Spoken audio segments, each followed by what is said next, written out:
இரட்சகராகிய இயேசு கிறிஸ்துவின் நாமத்தினாலே உங்களுக்கு என்னோட அன்பின் வாழ்த்துக்கள். இன்றைய நாள் தியானத்துக்காக தெரிந்து கொள்ளப்பட்ட வேத வசனம் 1 ராஜாக்களின் புஸ்தகம் 17வது அதிகாரம் முதல் வசனம். கீலேயாத்தின் குடிகளிலே திஸ்பியனாகிய எலியா ஆகாபை நோக்கி, என் வாக்கின்படியே அன்று இந்த வருஷங்களிலே பனியும் மழையும் பெய்யாதிருக்கும் என்று இஸ்ரவேலின் தேவனாகிய கர்த்தருக்கு முன்பாக நிற்கிற நான் அவருடைய ஜீவனை கொண்டு சொல்லுகிறேன் என்றான்.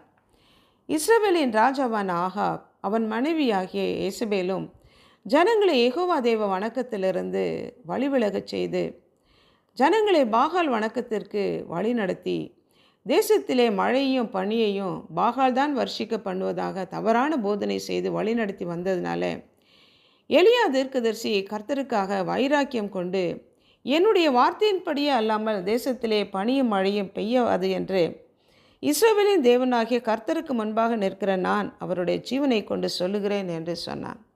எலியாவுடைய வார்த்தையின்படியே தேசத்திலே 3 வருஷமும் 6 மாதமும் மழை இல்லாமல் இருந்தது.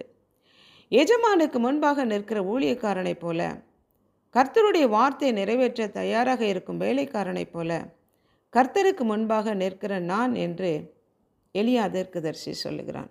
இதே போல எலிசா தீர்க்கதரிசியும் தன்னை குறித்து சொல்லும்போது 2 ராஜாக்கள் 3வது அதிகாரத்தில் இதே ஆகாப் ராஜாவிடம், சேனைகளுடைய கர்த்தருக்கு முன்பாக நிற்கிற நான் அவருடைய ஜீவனை கொண்டு சொல்லுகிறேன் என்று சொல்கிறான்.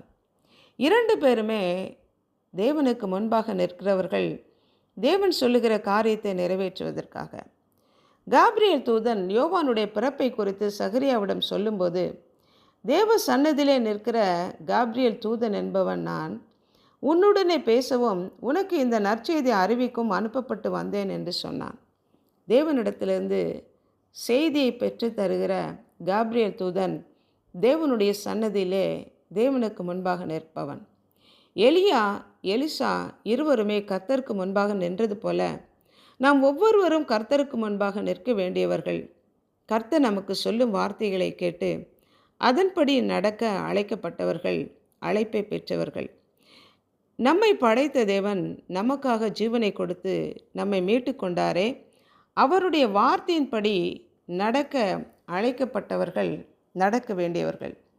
ஆதியாகமம் 18வது அதிகாரத்தில் சோதோம் கொமரா பட்டணத்தை அழிக்கப் போவதாக தேவன் சொன்னபோது பரிந்து பேசி ஜெபிப்பதற்காக, லோத்திற்காக ஜெபிப்பதற்காக கர்த்தருக்கு முன்பாக ஆபிரகாம் நின்று கொண்டிருந்தான். தேவன் சொல்லும் காரியங்களை செய்ய தேவனுக்கு முன்பாக நம்ம நிற்க வேண்டும். நமக்காக, ஜனங்களுக்காக தேவனிடம் பரிந்து பேசி மன்றாடி ஜெபிக்க நாம் தேவனுக்கு முன்பாக நிற்க வேண்டியவர்கள். அன்புள்ள ஆண்டவரே, எலியா எலிசா தீர்க்கதரிசியைப் போல உமக்கு முன்பாக நின்று நீர் சொல்லுகிற வார்த்தைகளை கேட்டு அதன்படி நடக்க எங்களை நாங்கள் அர்ப்பணித்து ஜெபிக்கிறோம். ஆபிரகாமை போல லோத்திற்காக ஆபிரகாம் திறப்பிலே நின்று மன்றாடி ஜெபித்தது போல, பரிந்து பேசி ஜெபித்தது போல நாங்களும் எங்களுக்காகவும், எங்கள் மக்களுக்காகவும், எங்கள் ஜனங்களுக்காகவும், எங்கள் தேசத்துக்காகவும் திறப்பிலே நின்று ஜெபிக்கத்தக்கதான அந்த கிருபை எங்களுக்கு தரும்படியாக உமக்கு முன்பாக நின்று மன்றாடி ஜெபிக்க, உம்முடைய வார்த்தையை கேட்டு அதன்படி நடக்க எங்களை அர்ப்பணித்து ஜெபிக்கிறோம். இயேசு கிறிஸ்துவின் நாமத்தினால் ஜெபிக்கிறோம் பிதாவே, ஆமென்.